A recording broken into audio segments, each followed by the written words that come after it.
Hello everyone, and welcome to my Young and the Restless official 24 channel. Kane reveals deadly truth.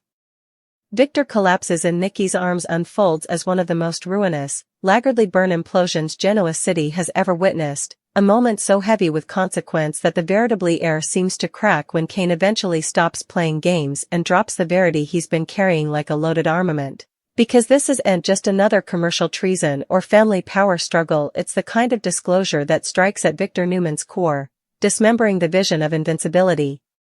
he spent a continuance cultivating, and it begins still, nearly deceptively so, with Kane standing through from Victor, Nikki hard, seeing commodity is out but unfit to name the dread crawling up her chine, as Kane's expression hardens into commodity colder than wrathfulness, commodity near to futurity, and when he speaks, his voice doesn't rise, doesn't shake, it simply lands, word by word, like blows Victor no way saw coming, revealing that the secret Victor buried times ago.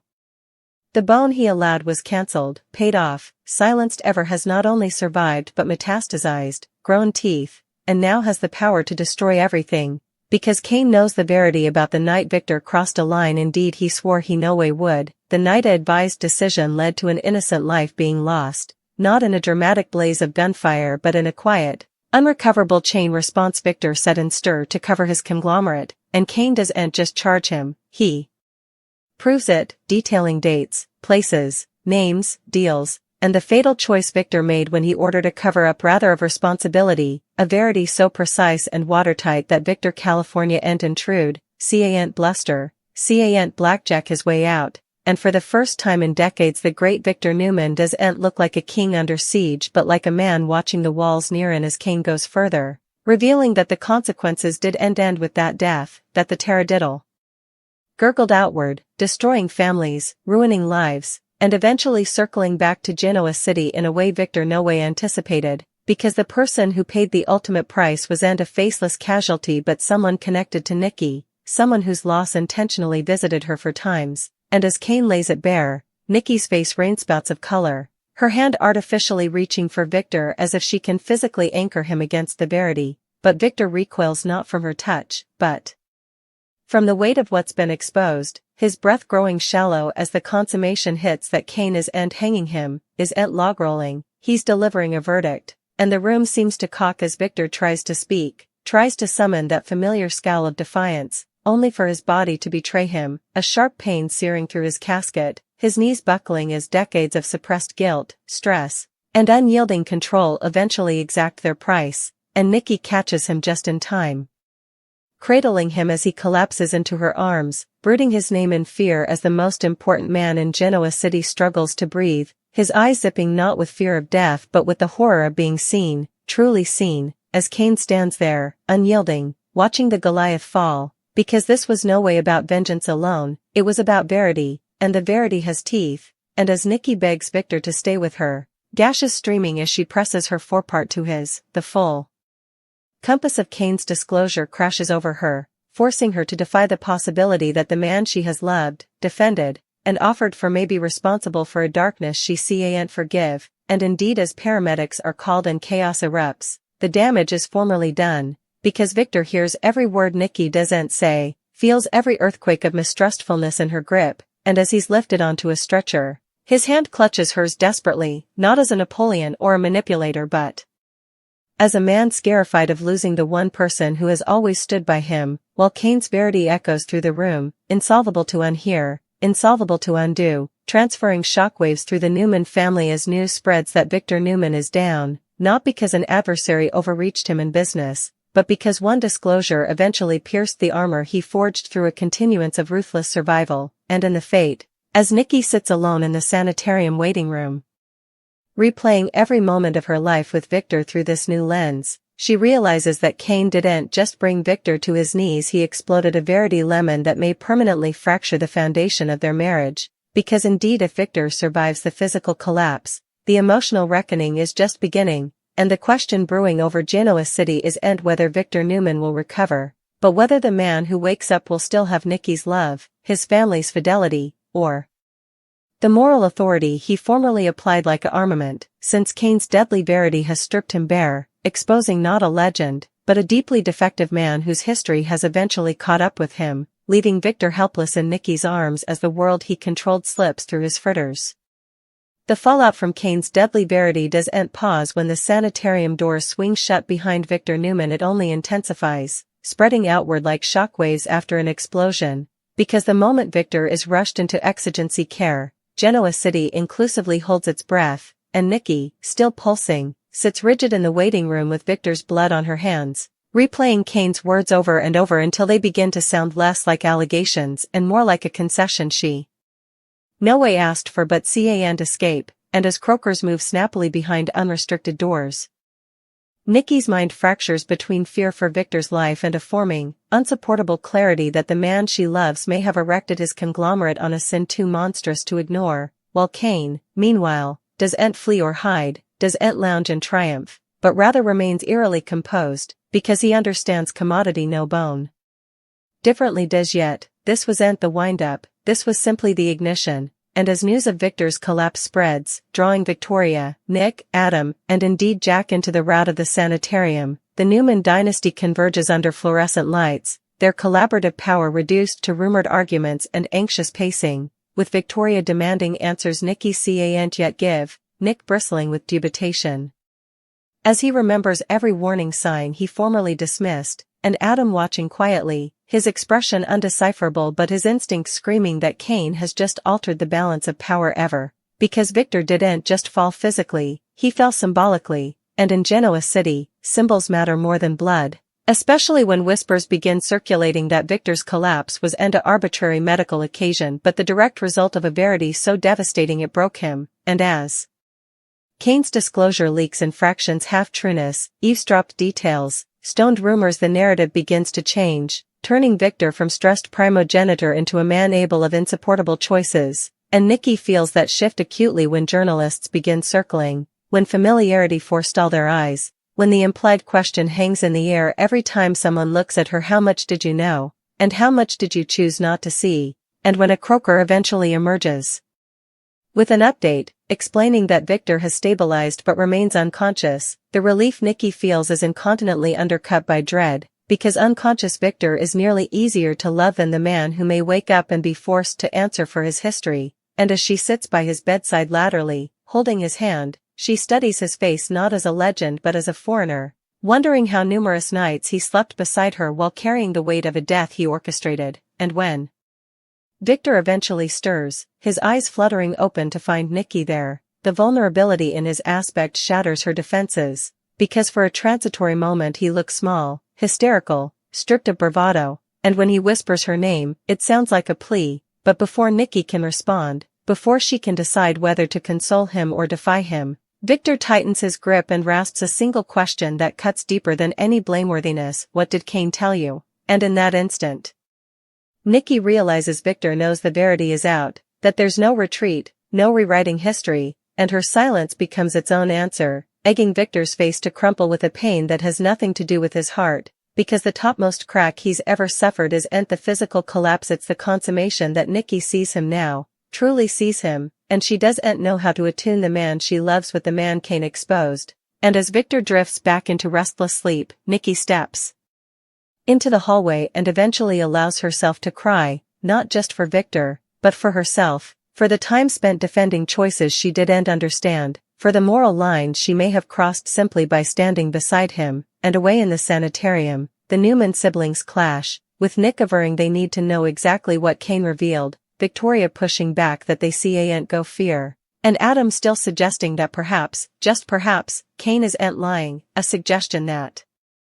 detonates pressure between them, because admitting the possibility means accepting that their father's conglomerate may be erected on blood, and as Kane is summoned to a private room for questioning, by attorneys, by authorities, by important numbers hopeless to contain the damage, he delivers the same calm, regular account every time, no way elaborating, no way wavering, because the verity doesn't need theatrics, and with each retelling, the walls around Victor near and further as substantiation shells to corroborate Kane's claims, old fiscal records, sealed police reports, substantiations long allowed gone, all clustering into a necessary pattern that paints Victor not as a man who made a mistake, but as a man who made a choice and also chose silence over justice, and as Nikki is brazened with these data, one by one, her internal conflict deepens, because she recognizes Victor's fingerprints on the cover-up not through documents alone but through familiar tactics, intimidation, nets, strategic discoveries, the veritably styles she's seen him use numerous times and accounted as necessary immoralities, and now those same styles are recast as tools of destruction, and the more Nikki understands, the harder it becomes to breathe under the weight of conspiracy, and when Victor eventually regains full knowledge, the battle she's been dreading arrives, unfolding not as a crying match but as a quiet, ruinous reckoning, with Nikki asking the question she's avoided since Kane spoke, is it true? And Victor, exhausted, stripped of strength, doesn't deny it, doesn't redirect, but rather admits that he made a decision he believed was necessary to cover his family, a decision that brings someone their life, and that concession lands harder than any taradiddle could, because it confirms that Kane didn't exaggerate, didn't manipulate. He simply exposed what Victor buried, and Nikki listens, heartbreaking, as Victor insists he'd do it again if it meant keeping his family safe, a protestation that terrifies her, because it reveals that indeed now, indeed after collapsing in her arms, Victor hasn't truly lamented, he's justified, and that consummation creates a chink between them that may no way heal, and as word of Victor's admission spreads discreetly among Genoa City's nobility, alliances begin to shift, adversaries grow bolder, and long-silenced victims see an opening for justice, while Kane, watching from the fringe, understands the full magnitude of what he's unleashed, not with satisfaction but with grim resoluteness, because he knows that formerly a verity like this is exposed, it can't be contained, it demands consequences, and as Victor prepares to leave the sanitarium under violent scrutiny, his formerly imperturbable air is gone, replaced by dubitation, vulnerability, and the brewing trouble of legal and moral reckoning, while Nikki faces her own insolvable choice, staged by the man she loves and risk losing herself, or step down and eventually draw a line she should have drawn times ago, and as Victor reaches for her hand upon discharge, quietly asking her to stay, Nikki hesitates, that pause heavier than any words, because in that moment she understands that Kane's deadly verity didn't just bring Victor to his knees, it forced every person in his route to defy who there when power, fidelity, and morality collide. And as Genoa City braces for the coming surge of fallout, examinations, backstabbings, fractured families, the haunting reality settles in that Victor Newman may survive this reproach, may indeed fight his way back to dominance, but the man who collapsed in Nikki's arms will no way completely rise again, because once the verity strips you uncloak, there's no rebuilding the vision, only living with what's been revealed.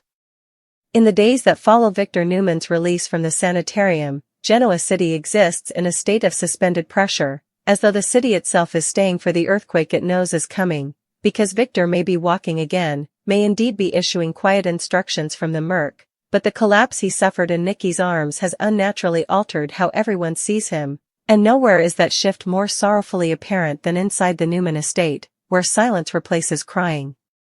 And every room feels visited by questions no bone dares to ask out loud, as Nikki moves through the house like a guest rather than a woman.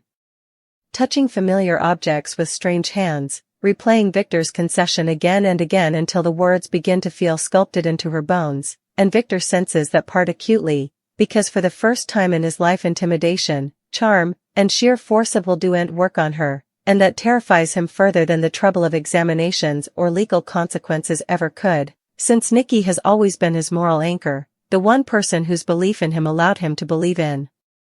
himself, and now that belief is fractured, fragile, and when Victor eventually tries to reclaim control by summoning his children for a private family meeting, awaiting fidelity to fall into place out of habit if nothing differently, he's brazened with a resistance he didn't anticipate, as Nick demands translucency rather of orders, Victoria questions the timing of every move, and Adam, with unsettling calm, asks whether guarding the family has simply come Victor's reason for doing whatever he wants, a question that lands like a poke, because it echoes Nikki's implied fear, and Victor responds the only way he knows how, by doubling down, averring that everything he did was for them, that the world is cruel and survival requires choices others are too weak to make, but rather of rallying his children, his words only widen the cracks, because they hear not a protection but a man who still refuses to accept responsibility. And as the meeting dissolves into frustration, Victor realizes too late that Kane's verity didn't just expose a once crime, it shattered the unquestioned authority he formerly applied, turning every command into a concession and every demand into a debate, and while Victor fights to reassert dominance behind unrestricted doors, Kane moves openly, no longer lurking in the perimeters but stepping completely into the light, meeting with attorneys, speaking to investigators, and still aligning himself with those who have long wanted Victor taken down, not out of ambition but out of a nearly ruthless commitment to seeing this reckoning through, because Kane understands that half measures will only allow Victor to recover and avenge, and as further details crop, connections to shell companies, falsified reports, intimidation disguised as favors, the narrative girding Victor grows darker, transubstantiating public curiosity into outrage and private dubitation, into open hostility, and Nikki feels the weight of that shift when longtime musketeers cancel plans, when charity boards defer her involvement, when the whispers stop being whispers and start getting questions she's anticipated to answer, and every time someone looks at her with pity or judgment, she feels the crushing consummation that Victor's sins are being laid at her bases as well, simply because she loved him, defended him, and stood beside him without demanding the full verity, and that guilt becomes unsupportable when she eventually meets, face to face, with someone directly affected by Victor's once conduct, a grieving family member who speaks not with wrathfulness but with prostration, describing times of unanswered questions, of lives stalled by loss, and Nikki listens, gashes streaming, knowing that no